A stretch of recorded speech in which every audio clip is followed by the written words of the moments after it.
Hey, welcome to today's video. I'm Richard Chapo. I'm an internet lawyer in San Diego. Today we're talking about the CCPA versus GDPR. When is consent required? So the GDPR, of course, is a general data protection regulation. It is a privacy regulation that went into effect in Europe in May 2018. And it made some rather significant changes to privacy law. We saw some really new concepts. And perhaps the most important one is that you need a legal basis before you can collect personal information from individuals online or offline if you're a business. Well, if you're anything, really.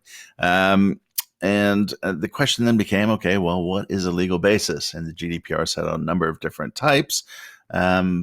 Perhaps the most commonly used type, however, is to get consent. And this is known as affirmative consent. And basically, it's pretty much what it sounds like. You're asking the individual for the right to go ahead and collect personal information from them in certain ways. Now, you're seeing this online right now. If you go to a website and you'll see a cookie pop up. And you have to agree to allow the cookies to collect information from you. That's what they're doing. They're complying with the legal basis requirement of the GDPR. And so it's a fairly fundamental concept. So what about the CCPA? Well, the California Consumer Privacy Act is a privacy law that it was enacted in California in the summer of 2018. It goes into effect January 1st, 2020. Now, the CCPA has often been referred to as the GDPR Lite. I don't really think it is. And the reason for that is the legal basis requirement found under the GDPR, that doesn't exist under the CCPA. There is no such requirement. And the legal basis requirement of the GDPR is really pretty much the major element of that regulation. So if it's not the CCPA, it's kind of hard to argue that the CCPA is, similar to the GDPR. Now, how the CCPA might be considered to be somewhat akin to the GDPR is that it represents a whole new approach to privacy law in the United States. Up to this date, unless you were in specific areas like health records, financial records, or the collection of information from minors under 13, the privacy law in the United States is really pretty much a joke. There just hasn't really been anything. There's nothing like we see in Europe. And maybe that's for better. Maybe it's for worse. You'll have to make your own decision on that. But nonetheless, the CCPA represents now a whole new paradigm to privacy law. And it grants consumers things like the right to access to their information, the right to delete certain information, the right to get copies of their information, all these different things, which we'll talk about in other videos. But what about consent? Does the CCPA require consent?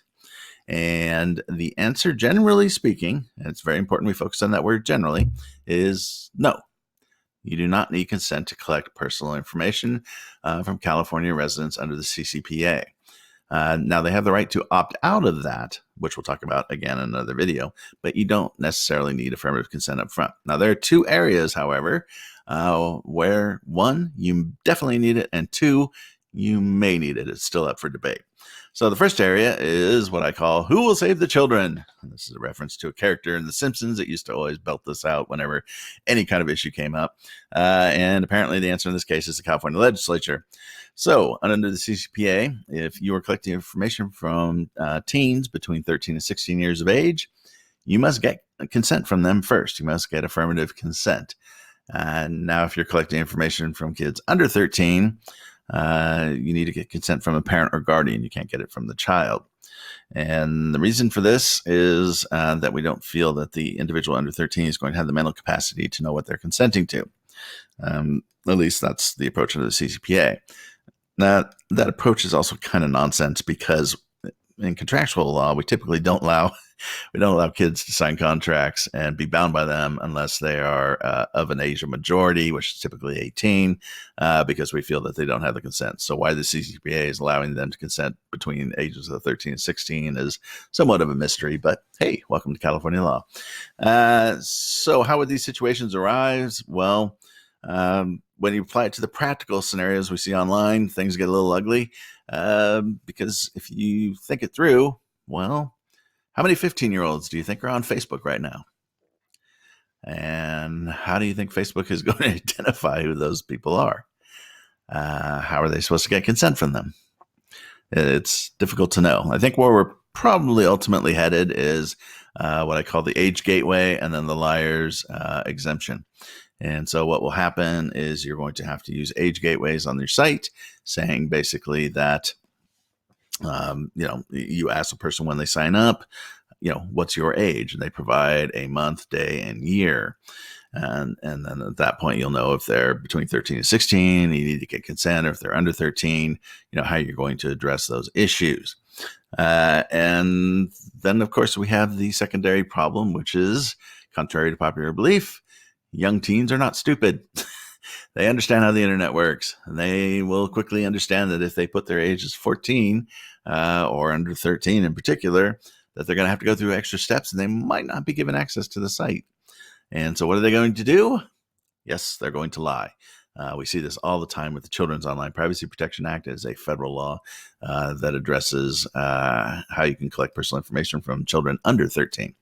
So what do? They lie all the time. And I think what we'll probably ultimately see is the Lives Exemption. And what that means essentially is that if the kid lies about their age, you're not responsible for that as the website or the app.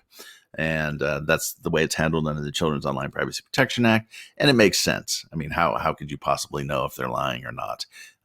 Because the only real option for getting around that would be to force websites and apps to get some kind of paper verification of the age of every individual who signs up. And that would be madness. So that's a problematic area. But nonetheless, if you are focusing on children 13 to 16 years of age or under 13, you need to be aware of this consent requirement, and you need to think it through because, particularly if you have a site like, a gaming site or something of that sort, which could potentially be attractive to kids, particularly 13 to 16. Well, you need to think about how are we going to address this? How are we going to set up some type of a age verification and consent requirement so that you don't run into problems with CCPA violations and have an investigation launched by the California Attorney General. Now, there is a fourth area, and I didn't even list it on the video because it's such a confusing area at this point. And the question where you might need cookie consent, you might need consent is with certain types of cookies or certain types of tracking software. Now, generally speaking, we have first-party tracking, second-party tracking. I call tracking instead of cookies because we can have pixels. We can have all these different things. But generally, we're talking about when you go to a website and there's some type of small software module that is collecting data from a person and potentially tracking them. With first-party cookies, for instance, it might recognize you and automatically log you into a site, which is convenient for everybody. I don't think anybody has a real problem with that. And in that situation, you do not need consent under the CCPA. It's pretty clear. Problems start arising, however, when we get into third-party tracking. So let's say Google Analytics or I don't know, maybe some kind of a plugin or something of that sort where third party is tracking through your site.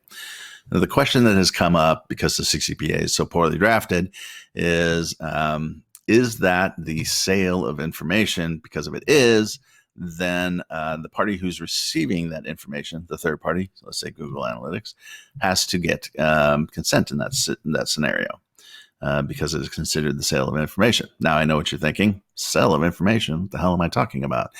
Well, here's where the good old California legislature did a horrible job. They defined the sale of information extremely broadly. It's not just the exchange of information for money. It includes the dissemination of information, the disclosure of information. Well, when somebody is tracking through your website, if Google Analytics is tracking people through your website, are you disclosing information to Google Analytics? Inquiring minds would like to know. Under the GDPR, the general view is yes, you are. But we don't know what that's going to be under the CCPA. There's going to be all kinds of litigation on this issue. So you're going to need to sit down with your attorney and think about, how are we going to handle this? If you're already compliant with the GDPR and you have a cookie pop-up, then you may be able to jigger the pop-up to, address this issue. But it is something that's floating around out there that quite a few of us attorneys in internet law and privacy law are sort of scratching our head about. If you want to be very conservative, then certainly you're going to want to comply with that. But there are all kinds of little landmines floating around with the CCPA that are similar to this, unfortunately, and that's just what happens when you get a bill that's drafted in 7 days. It was very much a rush job, and the language shows that. So generally speaking, the GDPR, do you need consent? Often, not always, but often.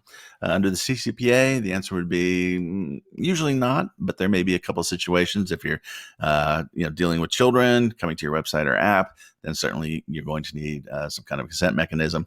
And then keep in mind there's that issue with third-party tracking through cookies, web beacons, pixels, whatever the tech is, that there may be an issue there. But quite honestly, we're just going to have to wait and see, how that plays out in court. So anyways, there you go. Thanks for watching. If you enjoyed the video, consider giving me a thumbs up.